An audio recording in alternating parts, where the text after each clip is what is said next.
नमस्ते। हनुमान, बालपन, शिक्षा एवं शाप। हनुमान जी के धर्मपिता वायु थे, इसी कारण उन्हें पवन पुत्र के नाम से भी जाना जाता है। बचपन से ही दिव्य होने के साथ साथ उनके अंदर असीमित शक्तियों का भंडार था। बालपन में एक बार सूर्य को पका हुआ फल समझकर उसे खाने के लिए उड़कर जाने लगे। उसी समय इंद्र ने उन्हें रोकने के प्रयास में वज्र से प्रहार कर दिया।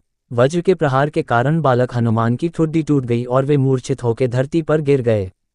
इस घटना से कुपित होकर पवन देव ने संसार भर में वायु के प्रभाव को रोक दिया, जिसके कारण सभी प्राणियों में हाहाकार मच गया।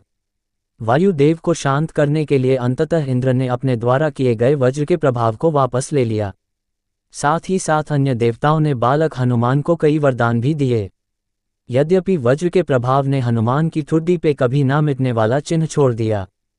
तदुपरांत जब हनुमान को सूर्य के महाज्ञानी होने का पता चला तो उन्होंने अपने शरीर को बड़ा करके सूर्य की कक्षा में रख दिया और सूर्य से विनती की कि वो उन्हें अपना शिष्य स्वीकार करें।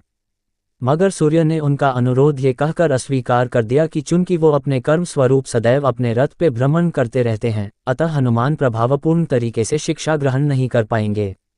सूर्य देव की बातों से विचलित हुए बिना हनुमान ने अपने शरीर को और बड़ा करके अपने एक पैर को पूर्वी छोर पे और दूसरे पैर को पश्चिमी छोर पे रखकर पुनः सूर्य देव से विनती की और अंततः हनुमान के सतात्यंत दृढ़ता से प्रसन्न होकर सूर्य ने उन्हें अपना शिष्य स्वीकार कर लिया।